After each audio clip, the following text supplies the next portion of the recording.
Hi Taurus, welcome, and this is your reading. Be open-minded po, hindi po halos lahat makaresonate. Thank you nga po pala sa mga nagsusubscribe, sa mga bumabalik. Maraming pong salamat. Start na tayo Taurus, tingnan natin kung ano yung mensahe sa'yo.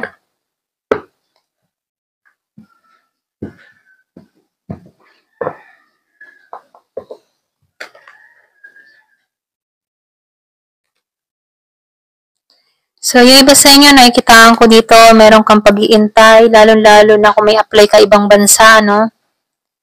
So, sinasabihan ka dito, merong konting delay. Yung iba sa inyo, nadidisappoint ka kasi ang tagal-tagal na. Wala pa rin pagbabago. Feeling stuck ka dito. Pero ganun pa man, sinasabihan ka dito, huwag kang mag-alala, no? Wait mo lamang yung para sa'yo, okay? Huwag kang mawawalan ng pag-asa. So, meron din ako nakita ditong tao sa buhay mo kung meron kang kadiling na Gemini, meron ding Aquarius, Leo, Virgo, and Taurus din. Okay, pareho kayong Taurus. Meron din ako nakikitang Scorpio, no? Kumbaga masakit na magsalita, ito rin nakikita ko, no? Pwedeng nagitong bully sa'yo, okay?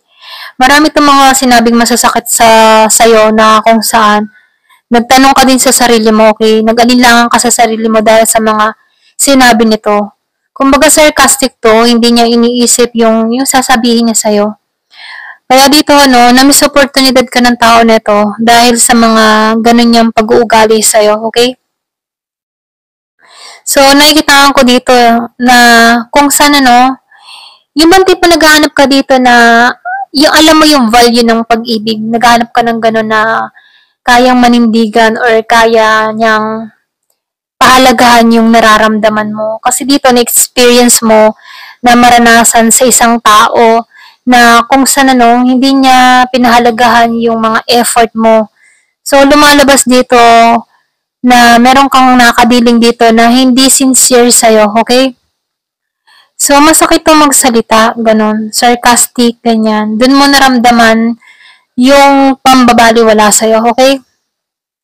Kaya yung iba sa inyo, hinayaan mo tong tao na to na mag-disconnect sa buhay mo kasi hindi mo matagpuan yung kapayapaan mo. Ayan. So, lumalabas dito ngayon, pagdating sa larangan ng pag-ibig, nagkakaroon ka ng trust issue, hindi mo matagpuan yung nararapat sa'yo kasi nagbabalik yung dating alaala sa nakaraan mong relasyon. Kaya pag mayroon dumarating sa yung bagong relasyon, nagkakaroon ka ng pagdududa, okay? Kasi ito yung naranasan mo before eh. Nagkaroon ka ng trauma sa past relationship mo, okay? So, lumalabas din dito, yung kasi yung nakapokus ka sa paglago mo, sa trabaho mo, okay? So, lumalabas din dito na magbabago yung estado ng pamumuhay mo. Meron akong nakikita dito na nakita mo yung halaga mo eh, okay? So, nakikita ko dito, gumawa ka ng sarili mong path. Yung iba sa inyo, nag-focus na lang muna sa trabaho, nag-focus sa ikaw unlad niya. Kumbaga, andun yung paglaya mo sa sitwasyon. Kasi, naano ka na dito, na-stuck ka sa relasyon before, okay? Na-stuck ka sa maling pag-ibig para sa'yo. Kasi hindi mo matagpuan yung pag-ibig na hinahanap mo sa isang tao. Meron kang malalim na hinahanap mula sa isang tao, lalo-lalo na sa usaping pag-ibig, na kung saan lahat ng na-encounter mo, hindi tulad ng hinahanap mo, kaya nadidisappoint ka dito, okay? So, lumalabas din dito, matured kang tao, kaya hinahanap mo din dito ay yung matured. So, dito, nakikitaan ko dito, lahat ng mga pinaghirapan mo, lahat ng mga tinatrabaho mo, meron tong katumbas na sukli na ginhawa sa'yo, okay? So, nakikita ko dito, meron ditong fulfillment na mangyayari sa'yo. So, lumalabas din dito, nagkakaroon ka ng karunungan sa nangyayari sa buhay mo, okay?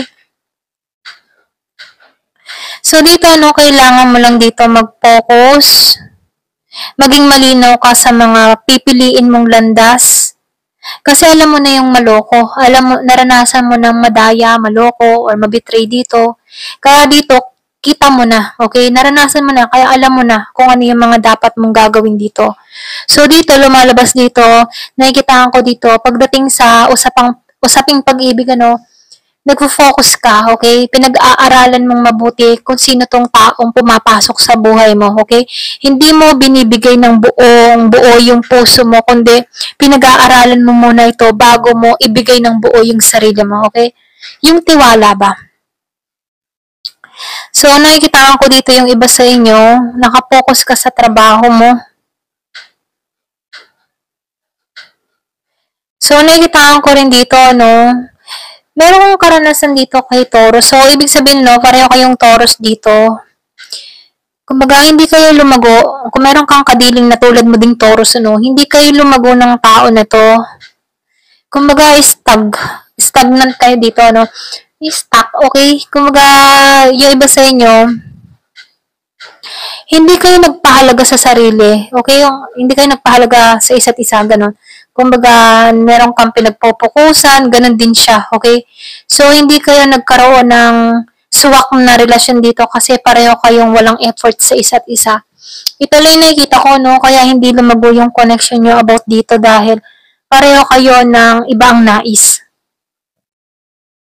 So, yung iba naman sa inyo na naboringan ka, okay? Yung mga tipo na meron ka ditong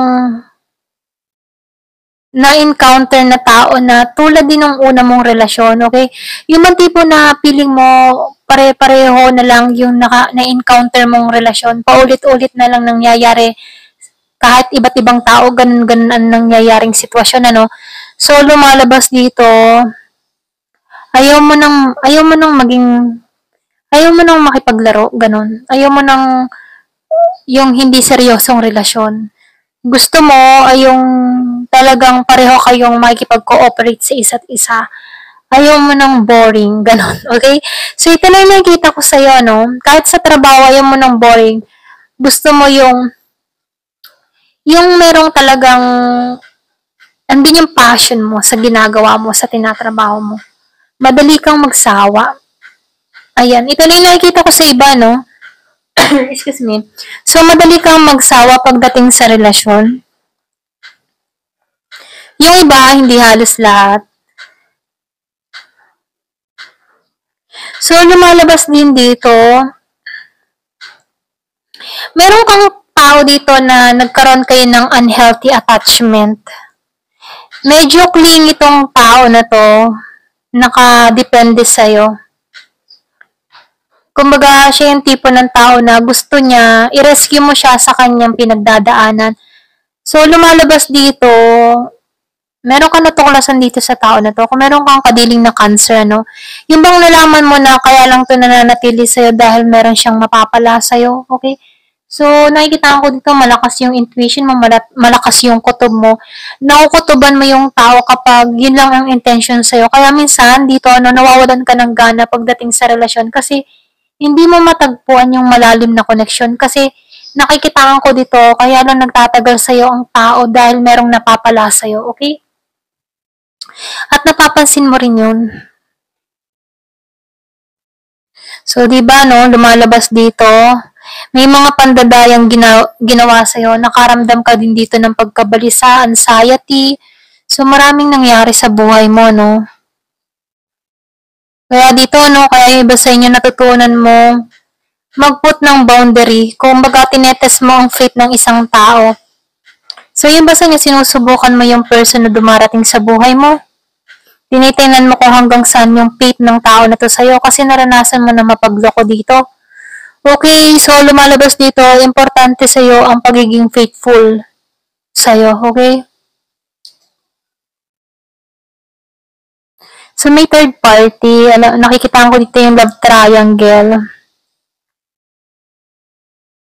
So, meron ditong tao na naka-impluensya, merong third party, okay? So, ito lang yung lumalabas, kung meron kang kadiling na cancer, meron third party sa inyong dalawa. Kaya dito, ayan, so nakikita ko dito, merong meron ditong na-impluwensyahan ng barkada or pwedeng meron ditong sumulot, okay?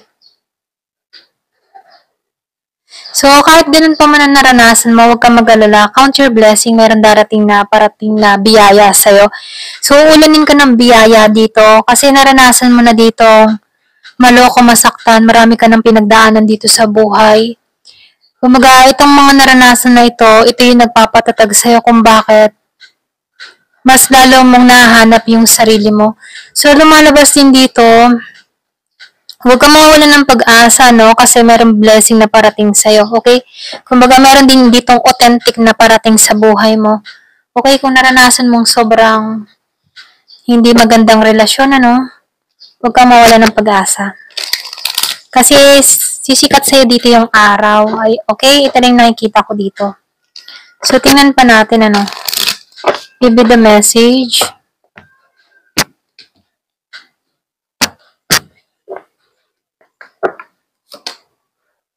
Worth waiting for. So, ito yung mensahe ng angel mo. Worth waiting for. Divine timing is work in your love life. O, di ba?